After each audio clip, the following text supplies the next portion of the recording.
और मैं समझता हूं मैंने सही ही कहा है। नहीं, मैं राजनीतिक व्यक्ति हूं, भारतीय जनता पार्टी का कार्यकर्ता हूं और अंग्रेजों को भगाने के लिए हमारे देशवासियों ने बहुत संघर्ष किया है, ये भी सत्य है।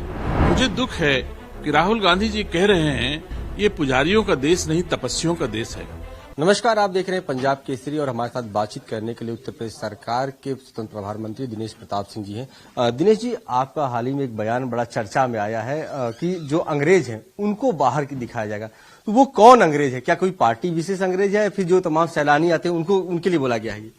नहीं, निसंदेह कुछ मीडिया के लोगों ने रायबरेली संसदीय क्षेत्र की सांसद के बारे में कुछ विषय पूछा था, तो मुझे उसी पर मैंने टिप्पणी किया है और मैं समझता हूं मैंने सही ही कहा है।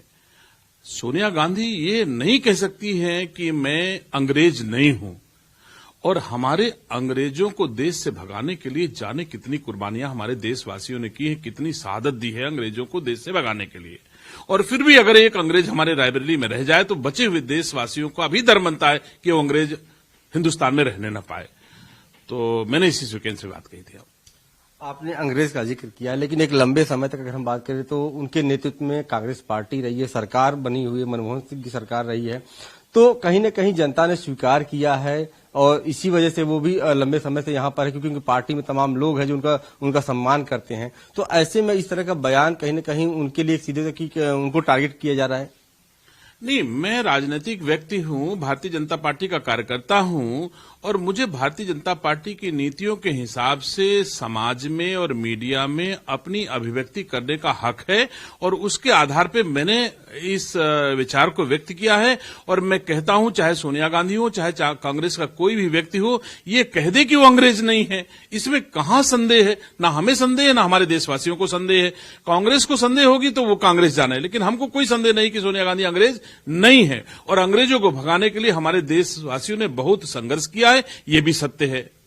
अंग्रेज की आप बात करें, सोनिया गांधी को अंग्रेज बता रहे हैं। भारतीय जनता पार्टी लगातार सोनिया गांधी के साथ उनके बेटे राहुल गांधी का भी जिक्र किया जाता है कि राहुल गांधी भी अंग्रेज हैं, वो भी। लेकिन इस वक्त जो मौजूदा हालात है, वो भारत यात्रा पर निकले हुए हैं लगातार। अगर हम बात करें तो दक्षिण भारत से उत्तर भारत की तरफ आए हैं। उत्तर प्रदेश में भी उन्होंने 3 दिन का अपना रोड शो किया है, अब हरियाणा और पंजाब की तरफ बढ़ रहे हैं। तो क्या नहीं लगता कि वो कहीं ना कहीं भारत की तमाम जो मनोस्थिति है उसको जानने की कोशिश भी करें भारत जोड़ो यात्रा के माध्यम से? निसंदेह अब कोई विकल्प की तलाश राहुल गांधी कर रहे हैं और मैं समझता हूं जब तक हमारे देश के यशस्वी प्रधानमंत्री जी के हाथ में इस रथ की बागडोर है और उस रथ पर अमित शाह जी जैसा धनुर्धर गांडीव लेकर के खड़ा है, तब तक राहुल गांधी जी और कांग्रेस की इस तरह की चालें अब कामयाब होने वाली नहीं है। मैं राहुल जी से पूछना चाहता हूं, जो दायित्व जनता ने तुमको चुन करके दिया था अमेठी के लिए, आप क्यों छोड़ के भाग गए वायनाड? आप क्यों केरल चले गए? अगर आप अमेठी नहीं जोड़ सकते हो, रायबरेली नहीं जोड़ सकते हो, कांग्रेस नहीं जोड़ सकते हो, गांधी परिवार नहीं जोड़ सकते हो, तो ये देशवासी कैसे उम्मीद करते हैं कि तुम भारत जोड़ पाओगे?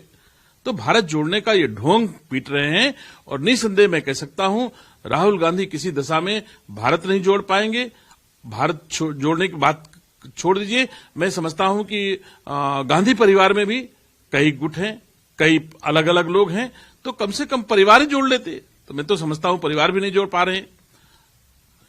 सर, एक सवाल ये है कि हाल ही में जब वो भारत जोड़ो यात्रा के दौरान जब लखनऊ में जब उत्तर प्रदेश पे आया और उसके बाद जब उन्होंने एक रोड शो के बाद एक कार्यक्रम किया जिसमें उनके साथ प्रियंका गांधी भी शामिल हुई, तो एक तस्वीर जो थी वो काफी तेजी से चर्चाओं में आई। लोगों ने उस पर अपनी अलग अलग प्रतिक्रिया भी दी। आप कैसे उसको देखते हैं? मुझे दुख है कि राहुल गांधी जी कह रहे हैं ये पुजारियों का देश नहीं तपस्वियों का देश है। अगर चाहे वो तपस्वी अपने को मानते हो, चाहे पुजारी मानते हो, कौन सी ऐसी संस्कृति में 50 साल का भाई 50 साल की बहन के गाल पर चुम्बन लेता हुआ दिखाया जा सकता है? ये हमारे सबके लिए भाई और बहन के बीच में इससे बड़ी गाली कुछ नहीं हो सकती है।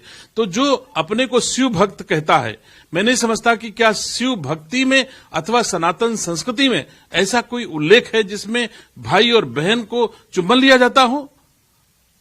तो मैं समझता हूं कि सनातन संस्कृति न इनका विषय रहा है, न सनातन संस्कृति में इनकी आस्था है और न सनातन संस्कृति में इनकी उत्पत्ति है। इनकी उत्पत्ति निसंदेह अंग्रेजियत से हुई है। अंग्रेजियत इनकी संस्कृति है और अंग्रेजी से देश चलने वाला नहीं है। हमारी संस्कार संस्कृति के पोषक देश के यशस्वी प्रधानमंत्री आदरणीय नरेंद्र मोदी जी हैं, उत्तर प्रदेश के यशस्वी मुख्यमंत्री आदरणीय योगी आदित्यनाथ हैं, देश के गृह मंत्री, रक्षा मंत्री जैसे लोग इस सनातन संस्कृति को बचाने बढ़ाने के लिए संघर्षरत हैं और जब तक ये लोग हैं तब तक अंग्रेजियत हमारे देश पर हावी नहीं होने पाएगी। सर, आखिरी सवाल, जो भारत जोड़ो यात्रा हुआ है इससे उत्तर प्रदेश में भी लोग बता रहे हैं कि माहौल बदला है। आप लंबे समय तक कांग्रेस से भी जुड़े रहे हैं, अब हालांकि भारतीय जनता पार्टी में आप हैं और सरकार में मंत्री हैं। आपको क्या लगता है कि खासतौर पर रायबरेली की अगर हम बात करें, अमेठी की बात करें, उत्तर प्रदेश में जो एक लंबे समय तक इनकी पारंपरिक सीटें रही हैं, क्या इस पर भी इसका असर पड़ा है? मैं तो नहीं समझ सकता। अगर असर पड़ा होता तो आज तक इनके कहने पर प्रधान भी बना होता। अमेठी में, रायबरेली में न एक ब्लॉक प्रमुख बन पाया, न एक विधायक बन पाया, न इनका खुद का कहने से कोई आदमी इनको वोट देता है। तो मैं तो नहीं समझता कि अगर इनके सत्याग्रह का, इनके भारत जोड़ो यात्रा का और इनकी बातों का कुछ असर होता तो रायबरेली अमेठी में असर पड़ा होता। और परिणाम मैं देख रहा हूं, किसी भी चुनाव में कोई असर भारतीय जनता, किसी चुनाव में रायबरेली और अमेठी की जनता पर कोई असर नहीं पड़ा आज की तारीख तक। शुक्रिया सर। ये थे हमारे साथ सरकार के मंत्री दिनेश प्रताप जी ने खुलकर अपनी बातों को रखा और खासतौर पर कहा कि जो पश्चिमी सभ्यता को अपनाते हैं यानी वही अंग्रेज हैं और उनको हम माफी नहीं, उनको हम देश से बाहर निकालेंगे। खासतौर पर उन्होंने जो सवाल किया गया तो उसमें उन्होंने कहा कि सोनिया गांधी और गांधी परिवार के जो सदस्य हैं वो आज भी पश्चिमी सभ्यता को अपना रहे हैं। हालांकि अपने आप को संत समाज, पुरुष और तमाम चीजें कहते हैं, लेकिन आज भी वो पश्चिमी सभ्यता से जो है जुड़े हुए हैं और इसलिए देश की जनता भी उनको स्वीकार नहीं कर रही है। वीडियो जर्नलिस्ट समीर के साथ अश्विनी सिंह, पंजाब केसरी, लखनऊ। हमसे जुड़े रहने के लिए हमारे YouTube चैनल को सब्सक्राइब करें और नई वीडियो की नोटिफिकेशन के लिए बेल आइकॉन को दबाएं।